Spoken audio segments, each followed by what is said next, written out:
Before we jump into John Keats' Ode to a Nightingale, let's learn a bit more background information.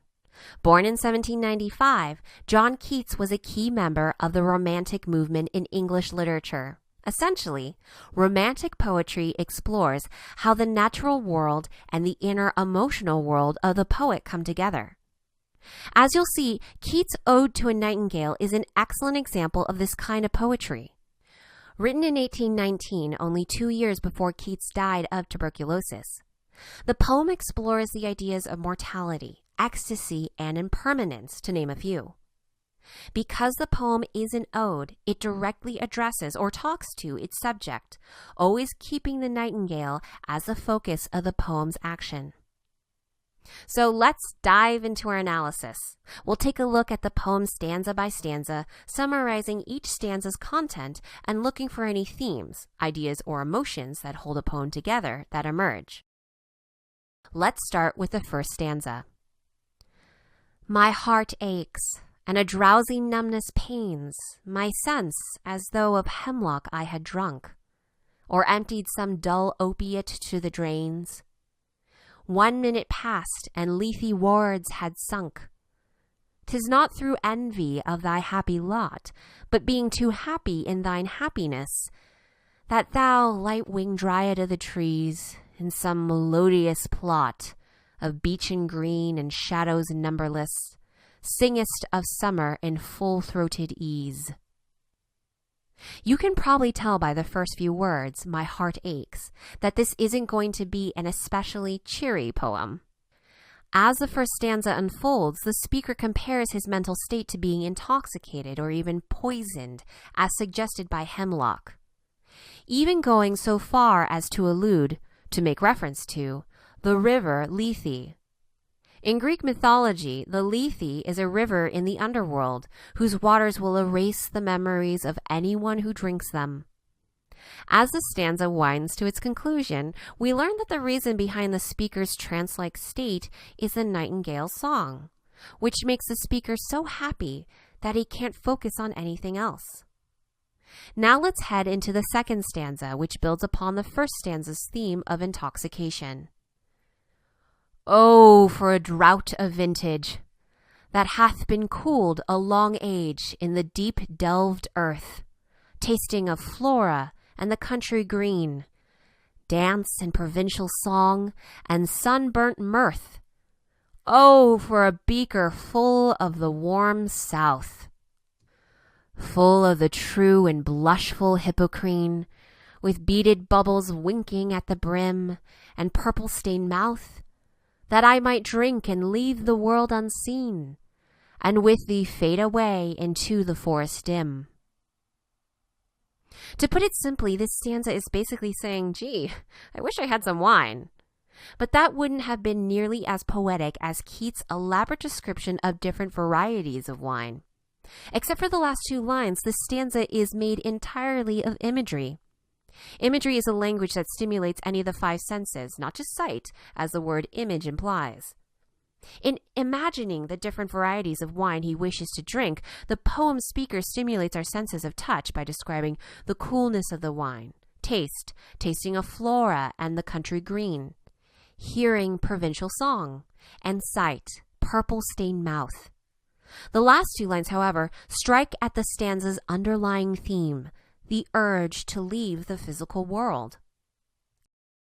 Now on to the third stanza, which builds upon the idea of fading away. Fade far away, dissolve, and quite forget what thou among the leaves hast never known, the weariness, the fever, and the fret, here where men sit and hear each other groan. Where palsy shakes a few sad last gray hairs, where youth grows pale and spectre thin and dies, where but to think is to be full of sorrow, and leaden-eyed despairs, where beauty cannot keep her lustrous eyes, or new love pine at them beyond tomorrow. As you can see, this stanza gives us a better sense of what the speaker of the poem wants to leave behind by following the nightingale's song. According to the speaker, the nightingale has never known the sorrows of disease and death that dominate the physical world, where youth grows pale and spectre thin and dies. This stanza narrows the focus of theme brought up in the second stanza. The speaker's fundamental problem with the physical world is that nothing lasts forever, particularly beauty and love, which appear in the last two lines. Now let's jump into the fourth stanza.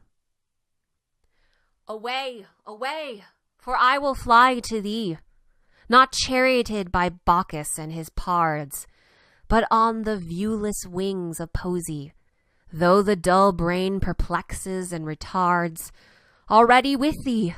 Tender is the night, and haply the queen moon is on her throne, clustered around by all her starry fays, but here there is no light, save what from heaven is with the breezes blown, through verdurous glooms and winding mossy ways.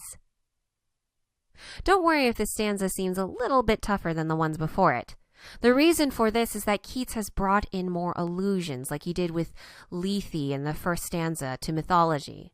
Bacchus is the Roman god of wine, called Dionysus by the Greeks, who is often depicted as riding in a chariot drawn by leopards or pards, as Keats called them. The queen moon and fays refer to the fairies in European legends. By alluding to these mythical figures, Keats emphasizes the difference between the gloomy physical world, but there is no light, and the dreamlike spiritual world of the nightingale. Fortunately, Keats also acknowledges that he can use the viewless wings of poetry, to experience an amount, however small, of the nightingale's world. Now onto the fifth stanza, which shifts our attention back to the physical world. I cannot see what flowers are at my feet, nor what soft incense hangs upon the boughs, but in embalmed darkness guess each sweet, wherewith the seasonal month endows the grass, the thicket, and the fruit tree wild, white hawthorn, and the pastoral eglantine, fast fading violets covered up in leaves, and mid-May's eldest child, the coming musk rose full of dewy wine, the murmurous haunt of flies on summer's eves. Much like the second stanza, the fifth stanza exists mostly to stimulate the reader's senses, especially the sense of smell. The speaker admits that his vision is failing him, either due to his altered mental state or simply because it's dark. But this only makes his sense of smell stronger. Turning his attention to the sense of the embalmed darkness, which hints once again at the presence of death, the speaker practically bombards our noses with the smells of the forest, grass, fruit trees, and flowers. The last line, however, appeals to our sense of hearing, drawing our attention to the murmuring of flies on summer evenings. Next, the sixth stanza, which deals more directly with the thematic meat of the poem. Darkling I listen, and for many a time I have been half in love with easeful death, called him soft names and many a mused rhyme, to take into the air my quiet breath. Now more than ever seems it rich to die, to cease upon the midnight with no pain, while thou art pouring forth thy soul abroad in such an ecstasy. Still wouldst thou sing, and I have ears in vain, to thy high requiem become a sod. This stanza offers us a somewhat unsettling revelation. The speaker doesn't want to just transcend the limits of the physical world, he actually wants to die. Now more than ever seems it rich to die. The reasons for this desire, however, are more complex than misery. Rather, as he hinted in the first stanza, the speaker feels so content and complete when he hears the nightingale's song that he wouldn't mind dying. Furthermore, the speaker notes that the nightingale's song would continue long after his death. Still wouldst thou sing, and I have ears in vain. To thy high requiem become a sod. All right, we're on the home stretch. Let's tackle the seventh stanza. Thou wast not born for death, immortal bird, No hungry generations tread thee down. The voice I hear this passing night was heard in ancient days by emperor and clown. Perhaps the selfsame song that found a path through the sad heart of Ruth when sick for home, she stood in tears amid the alien corn, the same that oft times hath charmed magic casements opening on the foam of perilous seas in fairy lands forlorn. This stanza builds upon the idea that the nightingale's song is eternal, focusing on how long this song has been heard. Obviously, Keats doesn't mean that the same bird has been alive for thousands of years. Rather, he's suggesting that the beauty of the natural world has fascinated and sometimes bewitched humanity for generations upon generations. Once again, we're faced with another illusion. When the speaker mentions the sad heart of Ruth, he is referring to the biblical story of Ruth, a widow who travels to Bethlehem, where she lives off alien corn taken from the fields, only to marry a farmer. Keats then balances this biblical story with the pagan idea of fairy lands forlorn. Now on to the 8th and final stanza. Forlorn, the very word is like a bell, to toll me back from thee to my sole self. Adieu, the fancy cannot cheat so well as she is famed to do, deceiving elf.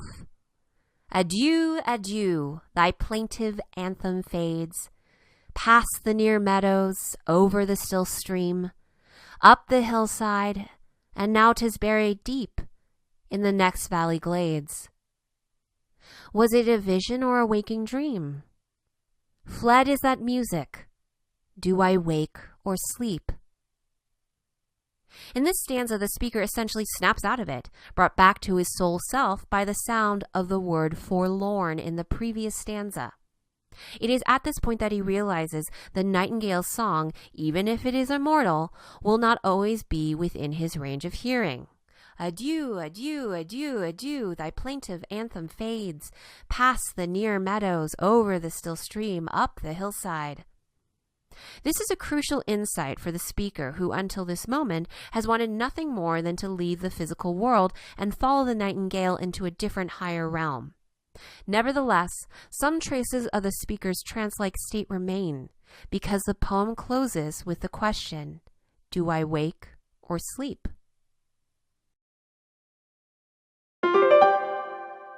It's been a bit of a long trek, so let's quickly go over what we've learned. Written in 1819, 2 years before Keats' death, Ode to a Nightingale explores the themes of mortality, transcendence, and impermanence. Because it is an ode, the poem addresses or talks to its subject directly. Over the course of its 8 stanzas, the poem alternates between the physical world of the speaker and the internal world of the nightingale, using allusion, references to other pieces of literature or mythology, and imagery, language that affects the reader's senses.